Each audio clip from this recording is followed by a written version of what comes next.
Hello all, I hope you are fine.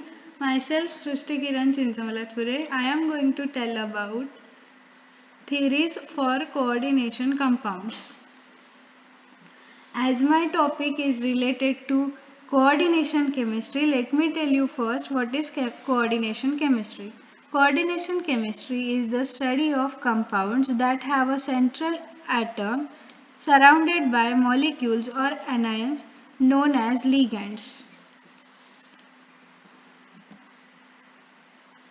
Werner's theory, Sedgwick electronic interpretation theory, and valence bond theory are the different types of theories explained by various types of scientists. We will see these theories in brief. So, very first theory is the Werner's theory. Werner's theory was discovered by Alfred Werner, who is the pioneer of coordination chemistry. Here are some postulates of Werner's theory described in a flowchart.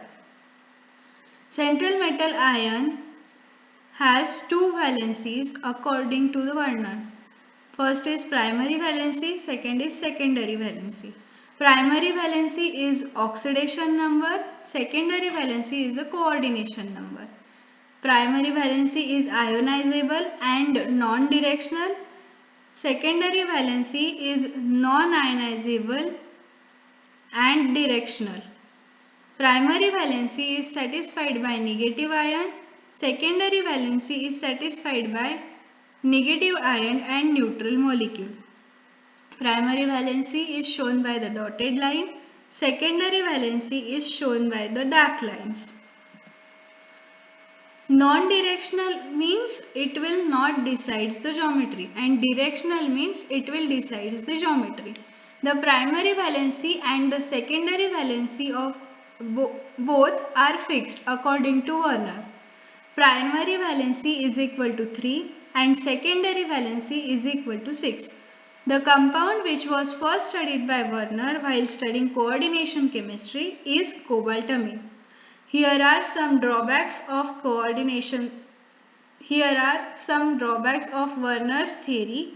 First is primary valency and secondary valency are both fixed according to Werner, but VBT states that it may changes. Werner didn't give any explanation on color of the coordination compound and magnetism. Our next theory is Sedgwick electronic interpretation theory.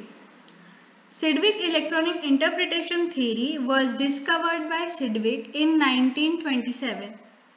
First, Sedgwick explains the Lewis concepts and expands the theory. Central metal ion plus ligands form coordination complexes. Central metal ion is present at the center of the coordination complex, and ligands is the molecules or ions that directly link with central metal ion in coordination complexes. Second is central metal ion is Lewis acid and ligands are Lewis base. Central metal ion is electron deficient species, that is it is electron acceptor, and ligands is electron rich species, that is it is electron donor. Sedgwick also introduced the new concept of EAN for magnetism. EAN, that is effective atomic number. He also given the formula to calculate EAN value. EAN, that is effective atomic number, is equal to Z minus X plus 2 into Cn. Here Z is equal to atomic number, X is equal to oxidation number, and Cn is equal to coordination number. If EAN, that is effective atomic number, is equal to 36, 54 and 86, the compound will be diamagnetic. And if EAN, that is effective atomic number, is not equal to 36, 54 and 86, the compound will be paramagnetic. Diamagnetic means no unpaired electron present, that is the value of N will be 0. and paramagnetic means unpaired electron present. The N will be 1, 2, 3 and so on. Here is the drawback of Sidgwick's theory. Here are two compounds are given. First is COF6 and second is COCN by 6 3 positive. If we calculate the EAN value for both the compound by the given formula, which is Z minus X plus 2 into Cn, the EAN value will be 36. 36 equal to Kr means the compound will be diamagnetic. Both the compound are diamagnetic. But the first compound, if we see the drawback, the first compound is theoretically diamagnetic, but when we studied it experimentally, it is paramagnetic. While the second, experimentally and theoretically, in both the ways, it is diamagnetic. That is, Sidgwick does not explain geometry and color of the complex. Only theoretical interpretation is given by Sidgwick. The third and the last theory is valence bond theory, that is VBT. Valence bond theory was developed by Linus Pauling in 1931 and later on it is modified by the various scientists. The two things we have to remember is that VBT decides the geometry of the complex and central metal ion should provide vacant orbitals equal to its coordination number. The theory accounts the coordination bond formation due to the overlap of vacant hybrid orbitals of the central metal atom or ion with the field orbitals of the ligand, each containing lone pair of electrons. It assumes that the bond formed between metal, ion and ligand are purely covalent bond.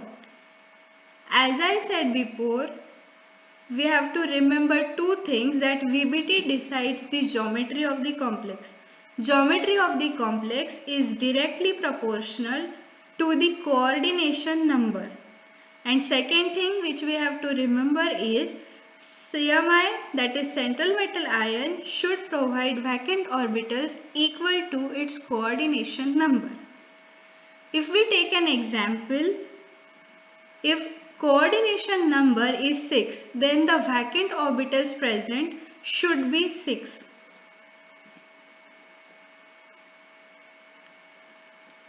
Here it is a chart of coordination number, hybridization, geometry and the example. If coordination number is 2, then the hybridization will be SP and geometry will be linear. The example of linear geometry is CuCl2 negative and AgCN2 negative. If the coordination number is 6, if the coordination number is 3, the hybridization will be sp2 and geometry will be trigonal planar. Example is HGI 3 negative. If the coordination number is 4, then possible geometry are 2. One is tetrahedral and second is square planar.